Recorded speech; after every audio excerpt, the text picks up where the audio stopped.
Hello, gentlemen and ladies. This is Vern with Camera Vision. I'm going to do a video explanation of what we've been through for the last several weeks. For one, let me apologize for how long this has taken. Everybody knows one of the reasons is because of the rain. Because this is all networking, I had to have my laptop and all these Wi-Fi antennas and cameras are mounted to the sides of buildings instead of inside, and so I have to be outside. So when it rains, I can't be out there with my laptop in order to work on them. Actually to go out to the location, actually connect to them and do the configuration. And then, of course, just trying to find the exact fix to our issue. What we've had is universally across all the cameras and Wi-Fi antennas except for cameras 1 and 2, which are attached to the clubhouse, which are hardwired. There are no wireless signals on those. Those are actually hardwired with Cat5 wired directly to the recorder. Cameras 3, 4, 5, 6, and 7 are all out across the property, and those are all being transmitted back via a Wi-Fi signal, long-range Wi-Fi. Excuse me. And we've had our signals being jammed. First, let me say that we haven't had any trouble with the cameras or the Wi-Fi antennas themselves. They've all been there and operating. Every time I go to connect to one, I go out to the location, connect to them. They're there and they're operating, but the signals have been getting jammed, and that has been the thing that I have never come across yet. I've got a lot of these locations out of there, out and around Florida, and I've never come across any place where I've been jammed before on the signals. So finding the fix to it has been very tedious. I went in and made a few tweaks myself. I couldn't figure the problem out. I started emailing with tech support for the manufacturer of these Wi-Fi antennas. Unfortunately, everybody's moving away from phones and wants to do everything through the computer and email, which is very frustrating and also very slow, slower than the post office. And so we're going back and forth, and I had to send them the information logs from each of the Wi-Fi antennas so that they could look at it and analyze what was going on in them.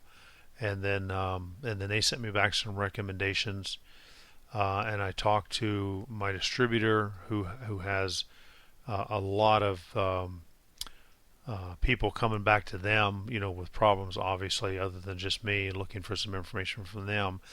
And what we ended up doing is cranking these things all the way up to the highest megahertz and the highest channel that was possible to run on these radios, on these Wi-Fi antennas. They call them radios. And by doing that, we have eliminated almost 100% of the jamming. There's still some anomalies, which is what I'm getting ready to show you here. I'm not doing a video tutorial here on how to show you how to operate the equipment. Only this is just a video explanation as to what we've been going through, and so that you can visually see. And the way that you're going to be able to see this is where the cameras are recording. So the cameras are operating, the Wi-Fi antenna is sitting there trying to do its job, but the signal's being jammed, and so the receiving Wi-Fi antenna, which is called an access point, is not able to receive the signal. Therefore, the recorder is not able to record the video, and that shows up in the video stream when we go to do a search. So I'm going to go up to the top here, and I'm going to click on playback, and then excuse me, I'm going to click on cameras 1 through 4. Keep in mind the cameras 1 and 2 are hardwired, and what we see here is the cameras 1 and 2 have absolutely no anomalies whatsoever. But when we come down here to camera 4, we see almost like a pencil line. There's an anomaly here, and then there's an anomaly down here. Right? I know this thing lights up yellow, so it's right here, and I'm going to stop moving so the little yellow dot goes away. Um, and we've got that anomaly. Now if I deselect these, we can actually do 4-camera playback online here, which is an improvement over what you can do at the recorder. So now if I come down here and I select cameras 3, 4, 5, and 6, now what we see is these anomalies coming down through cameras 5 and 6 here universally. We see an anomaly here on 4. Over here we see the anomaly, and down here we see the anomaly. Now I'm going to deselect these cameras, and I'm going to select cameras 4, excuse me, 5, 6, and 7. And you can see here 3 of these cameras have picked up on this anomaly right here, and the same way down here. And so how this exhibits itself is that there's going to be a brief stop in the recording. So for instance, if I come down here, and this is about, looks like this is about 120, 121 there. And if I double click on this timeline, all 4 of these cameras are going to come up and they're going to start playing. And this is not playing, it looks like. There we go. Alright. So now, let's see, let's pick this one up here because this has got action in it. Oh, here comes a car in camera number 4. But I'm going to go here to the pull camera, bring that up full screen, and we can see our time up here clicking away. And what happens when this thing comes across where it gets jammed, the recording will stop for a very brief time, the video will pause, and then it will pick back up. It'll like jump, which is what we just saw there. We saw it jump. I don't know how many seconds it jumped, but it did jump. I saw a shift in the video there.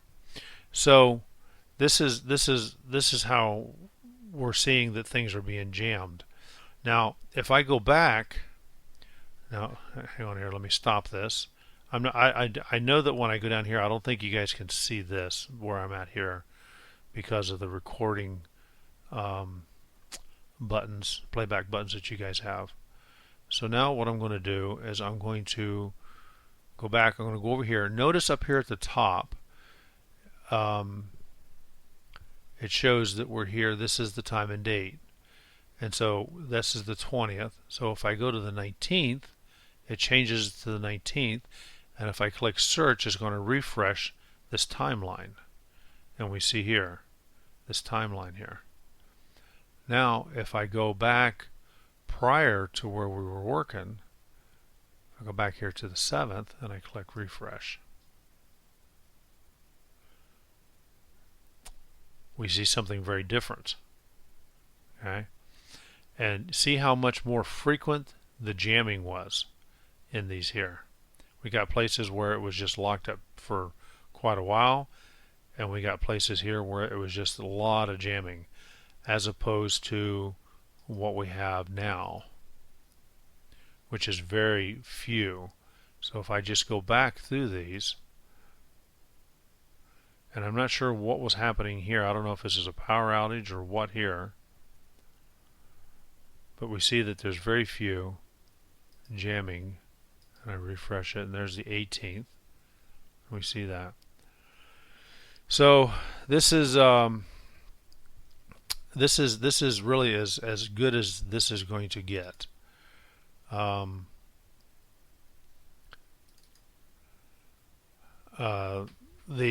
There's 2 types of radios or Wi-Fi antennas out there.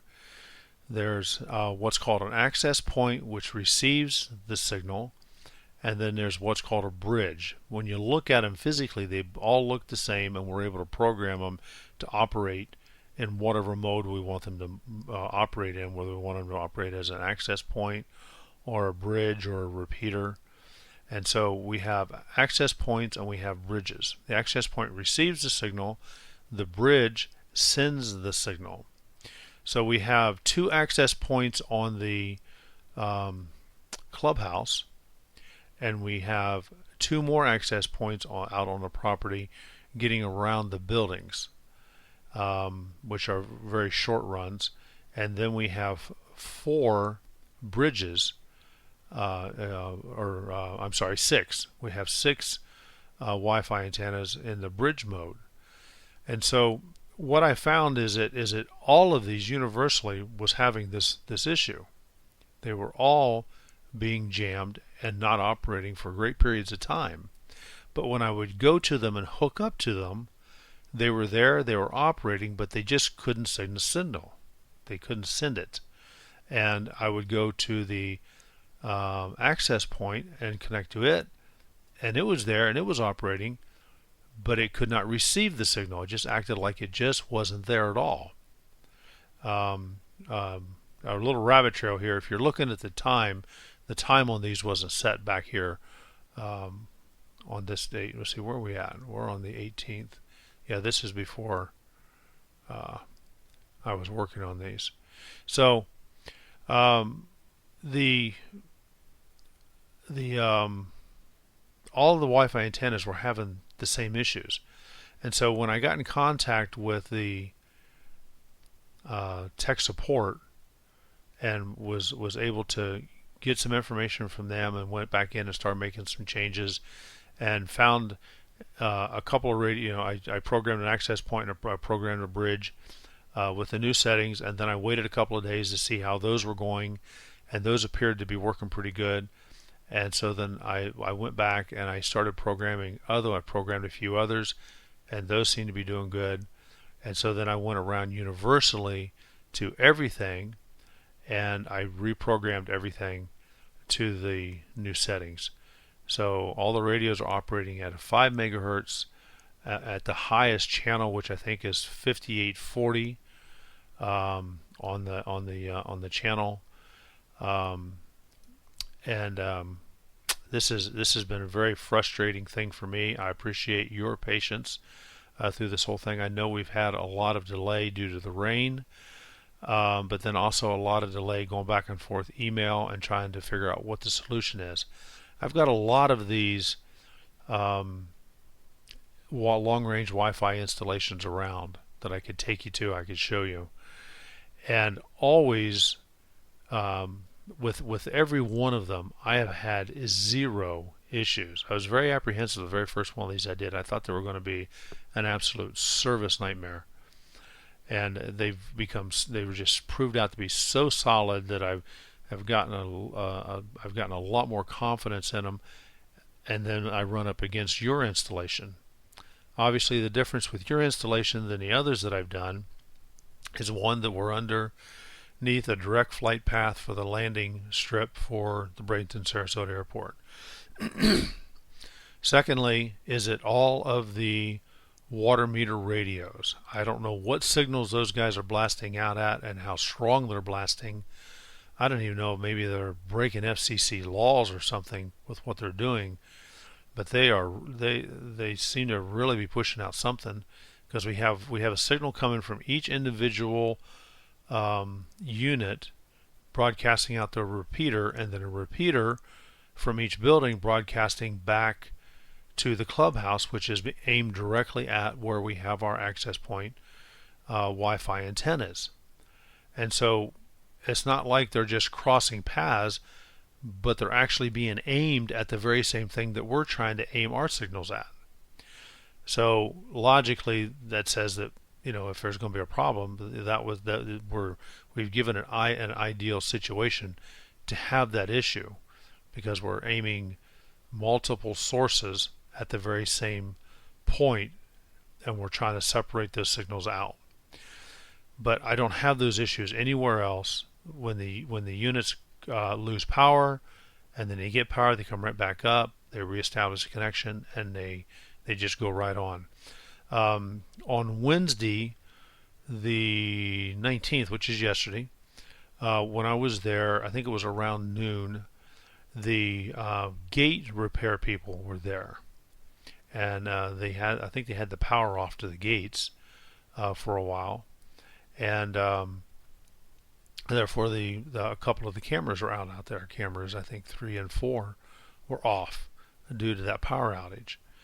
Also, the power for each of the buildings, some of them are being pulled off of the power that has a GFI plug. So I know on one building that I went to, the GFI plug was blown, and I reset it, and I was back online. So if somebody plugs into these things and blows it and doesn't know how to reset a GFI plug, or if you get a surge and the GFI plug pops, it's going to go offline. So, there's different reasons that things can happen, but we've been running solid now since August 12th, Wednesday before last, with the exception of these brief anomalies in which you see on here right now. So I appreciate your patience. I look forward to your feedback. Please reply to my email, and we can get this buttoned up for you guys, okay? The video is absolutely beautiful. I know this is what you're looking at here. Doesn't really do it any justice, because this is a recording of a recording, and so I'm capturing the screen off of my desktop computer, so this is not always the best quality as far as video goes, but you guys have seen it there in the clubhouse. You see the quality of it, and it's just gorgeous. So give me your feedback, and then the next thing that I'll send you guys after I get your feedback is that I will send you a video tutorial on how to get your desktop set up so that you can log in just like I have. I'm sitting in my office right now. I'm not on site. I'm not at Baypoint. I'm in my office, remotely connected to this equipment, and I will show you how to get your desktop set up so that you can access this equipment from A to Z. Once your desktop is set up, unless Windows comes in and does an update on you, everything will stay solid as it is. From time to time, you will have to go back in and work on some of these settings, though. That's just the nature of Windows operating in a PC world, or even the Mac world is the same way, obviously, because we're dealing with ActiveXs, we're dealing with security certificates. A lot of this stuff Windows tries to block because it could be harmful to your computer, and they don't know what's a trusted site and what's not, so they kind of just shut all that stuff down and then let you dig around and turn it back on for the sites that you want to trust. So I look forward to your feedback. I appreciate your patience, and have a great evening. Thank you very much.